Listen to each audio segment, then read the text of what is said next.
Welcome to the July edition of the IASB podcast. My name is Claire Short and I am part of the communications team.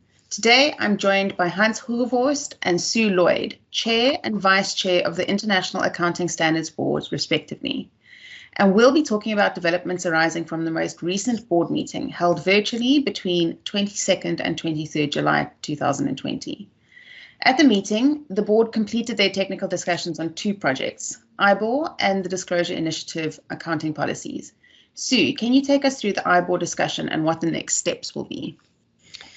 Sure. So as people might remember, in April, we published an exposure draft proposing some amendments with a 45-day expedited comment letter period. And so we've been going through a process of considering whether we need to make any changes as a result of IBOR reform to help companies applying standards during the IBOR reform, while still providing useful information to users of their financial statements. So the good news is that at this meeting, we finalised those discussions. We finished discussing the feedback we got from the consultation. This month, we discussed the exciting topic of qualifying hedge accounting relationships. We made one change from what was proposed in the exposure draft. On this topic, we decided that companies should be permitted rather than required to reset the cumulative fair values to zero for the purpose of performing retrospective effectiveness assessments. Hedge accounting geeks will know what that means. Other than that, we confirmed the other proposals for hedge accounting that we discussed this time unchanged from the exposure draft, apart from some refinements of the wording. Other than that, we confirmed the other hedge accounting proposals that we discussed at this meeting, apart from agreeing to some improvements to the wording, the drafting.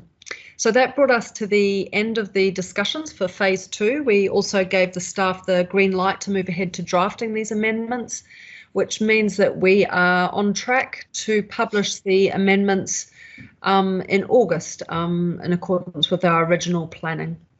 Thank you, Sue. Hans, can you fill us in on the Disclosure Initiative discussions as well as the developments in the area of management commentary? Yes, so as people may recall, last month we completed our discussion on the feedback to the exposure draft of the Disclosure of Accounting Policies. And that proposed amendments to IAS 1, Presentation of Financial Statements, and the IFRS Practice Statement 2, Making Materiality Judgments. And at this meeting, we gave a go-ahead to the staff to draft the amendments, and we also decided to align the effective date of this amendment with another project, which is the amendment to IAS 8, resulting from the Accounting Policies and Accounting Estimates project. We decided to align the effective date of these two amendments because they deal with related matters, most of all, but also taking into consideration the effects of the COVID-19 pandemic and give people some extra time for companies to implement the amendments. So we plan to issue the amendments in the fourth quarter of this year. Then we proceeded with our discussions on the management commentary. We previously discussed the objective of management commentary and how it supplements the objective of financial statements. And we also discussed the guidance on reporting on 5 content areas of a management commentary, the main ones being the business model, strategy, resources and relationships, and risks and the effects of the external environment.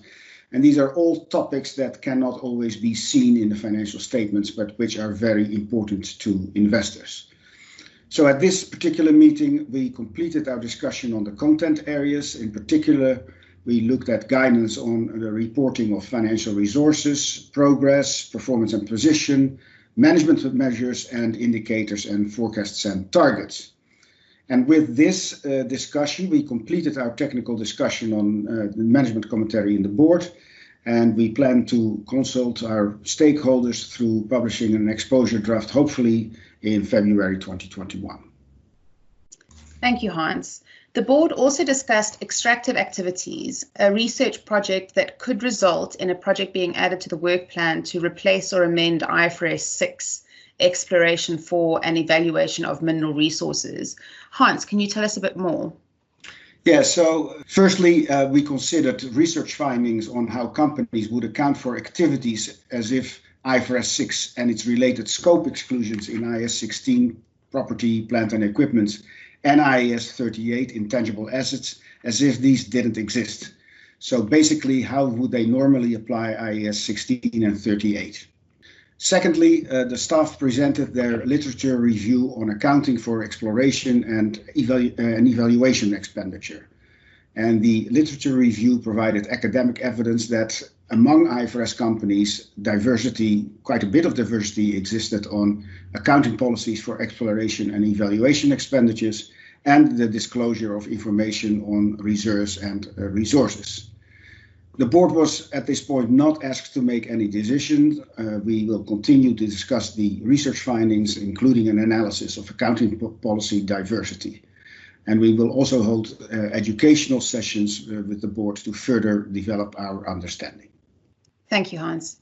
Sue, can you take us through the maintenance discussions the board held at its July meeting?